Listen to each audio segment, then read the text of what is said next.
সারা বিশ্বের মানুষ যখন খেজুর খেয়ে রোজা রাখে, রোজা ভাঙ্গে, তখন সে বলেছে বড়ই খেয়ে আমরা রোজা ভাঙতে পারি।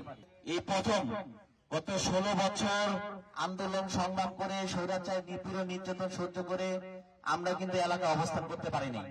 এই 16 বছরের মধ্যে এই প্রথম রোজা আমরা এই এলাকায় থেকে আমরা পরিবার পরিজনদেরকে নিয়ে, আপনাদেরকে পাশে নিয়ে আমরা ওপেন স্পেসে আমরা রোজা পালন করছি। এটা মহান আল্লাহ তাআলার কাছে শুকরিয়া আদায় করছি যে এই স্বৈরাচারী সরকার এই দেশ থেকে বিতাড়িত হয়েছে।